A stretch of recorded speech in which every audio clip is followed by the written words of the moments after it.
octobre 2023, on a publié une enquête qui s'intitule Les Olas s'envolent en jet privé vers les paradis fiscaux.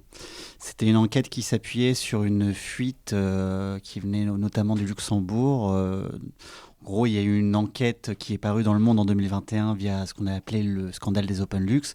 Et nous, on a récupéré, du moins Morane Kerinek et Raphaël Da Silva, qui sont les deux journalistes qui ont écrit cette enquête, un certain nombre de données. Et dans ces données, on a retrouvé des noms de personnalités lyonnaises, notamment Jean-Michel Aulas et Tony Parker. Du coup, ils ont travaillé sur ces deux personnes. Il y a eu une première enquête qui est parue sur Tony Parker, qui faisait état de la fiscalité un peu particulière de son yacht qui était basé au Luxembourg.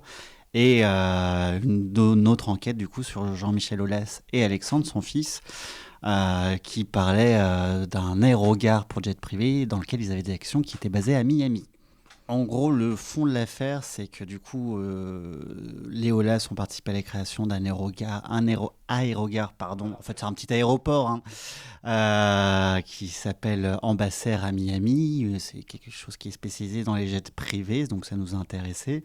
Et on a découvert en fait une masse de documents où on retrouvait les noms d'Alexandre et de Jean-Michel Aulas sur des filiales d'Ambassador qui étaient basées notamment au Luxembourg et au Delaware. Le Delaware, c'est un État américain qui est très connu pour sa fiscalité avantageuse. Voilà, pour avoir une petite idée, le Delaware, c'est 1 million d'entreprises pour un peu moins d'1 million d'habitants. Donc ça dit un petit peu des intérêts que peuvent avoir les entreprises pour aller là-bas. Alors, est-ce que l'avantage ou l'optimisation fiscale, où commence en fait le paradis fiscal et l'évasion fiscale? Comment vous voyez ça? Est-ce que vous y répondez dans votre article ou pas du tout? En réalité, on est très prudent dans l'article, enfin on a une prudence journalistique normale, on ne parle pas d'évasion fiscale, on ne parle jamais de fraude fiscale, on pose juste des questions. Voilà, on a une masse de documents qui indiquent des pratiques d'optimisation fiscale voilà, plus ou moins agressives, et en fait on est arrivé avec un nombre de questions assez important auprès de Jean-Michel et Alexandre Aulas. On leur a envoyé des questions par mail, notamment via leur société Allnest. On avait aussi interrogé à l'époque les aéroports de Paris parce qu'ils avaient des parts dans cette entreprise. Et les aéroports de Paris nous avaient répondu qu'ils reviendraient vers nous. Ils ne sont jamais revenus vers nous. Et les Olas ne sont jamais revenus non plus. On leur a laissé, au final, je crois qu'on leur a laissé quasiment 1 mois et demi pour répondre.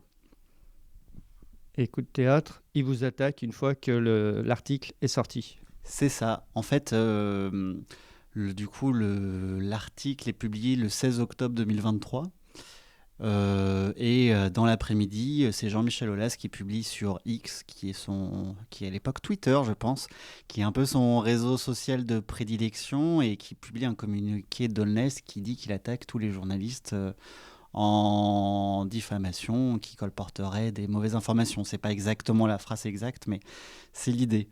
Sachant que nous, à cette époque, on n'a pas vraiment de nouvelles de la part des Olas, parce qu'en fait, pendant 7-8 mois, il ne se passe rien pour nous, et on pense qu'en fait, c'est une espèce de coup de bluff, parce que l'article avait été repris par Street Press, par Foot Mercato, par beaucoup de sites un peu fouteux. Il y avait une dépêche AFP qui faisait qu'il y avait un petit emballement derrière ça, et on s'est dit que Jean-Michel Aulas voulait couper à ça, mais on n'avait pas une nouvelle jusqu'à mai 2024. Et en mai 2024, vous avez un procès? En mai 2024, je suis convoqué au commissariat. On reçoit une petite lettre volante dans la boîte aux lettres ici, à notre rédaction. Et cette lettre me dit, vous êtes convoqué en mai, oui c'est ça, pendant le pont, un des ponts de mai, au commissariat. Je fais bon, j'appelle, je me dis mais c'est à propos de quelle affaire? Donc le major au téléphone me dit je peux pas vous dire, mais ça concerne 2 journalistes, et il me donne les noms, et là je dis ok d'accord, j'ai compris. Et je vais au commissariat, et là je comprends que c'est par rapport à cet article qui avait été publié quasiment 8 mois auparavant. Donc c'est là que je découvre, parce que moi je connaissais les attaques en diffamation avec citation directe, où en gros on a des nouvelles dans les 3 mois des personnes qui attaquent en diffamation. Là c'est une procédure en diffamation avec constitution de partie civile, donc qui a l'intérêt pour les personnes qui attaquent d'être beaucoup plus lourde, parce qu'elle amène devant les tribunaux non seulement moi-même, donc Pierre Lemaire, le directeur de publication de Rue 89 Lyon, mais aussi les 2 journalistes, Morane Kerinek et Raphaël Da Silva. Il y a eu le procès. Quel est le résultat pour l'instant? On a eu l'audience le 18 novembre 2025 et là, le délibéré est tombé le 20 janvier. Voilà, j'essaie de ne pas dire de bêtises dans les dates et on a été relaxé. Donc, c'est plutôt une très bonne nouvelle pour nous. Et pas chose assez rare dans ce genre de cas, les OLAS ont été condamnés à nous rembourser les frais d'avocat. Il faut savoir qu'en droit de la presse, les relax arrivent. Le fait que les personnes qui attaquent soient condamnées, ça reste assez rare. En règle générale, les juges ne vont pas jusque-là. Donc, pour nous, c'est une belle victoire. Après, les OLAS ont annoncé qu'ils faisaient appel. Et en théorie, on devrait avoir une prochaine date pour l'appel dans les prochains jours. Là. Donc rien n'est fini pour cette histoire, pour l'instant. Pour l'instant, non. En théorie, on devrait avoir une nouvelle audience en avril-mai. Après les élections. Après les élections, ouais, voilà. Donc c'est encore ça nous a déjà coûté pas mal d'argent, de temps et d'énergie. Voilà, je rappelle qu'on allait à peu près, qu'on allait à l'audience et qu'on allait au délibéré du juge, alors que messieurs Aulas, Jean-Michel et Alexandre ne sont pas venus.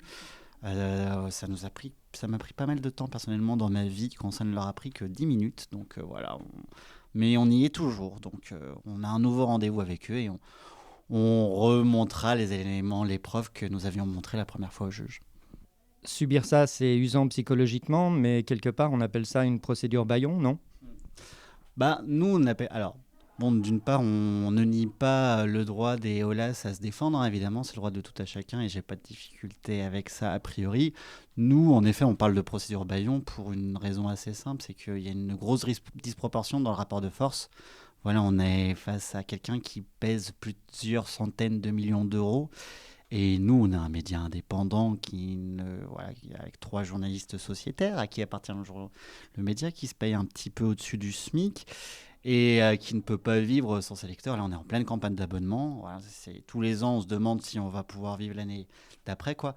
Donc, quand on met ça à côté du mastodon qu'on a en face, et surtout quand on se dit qu'en fait, on leur avait posé des questions, on les avait contactés, on a essayé d'avoir des réponses de leur part et ils sont jamais revenus vers nous.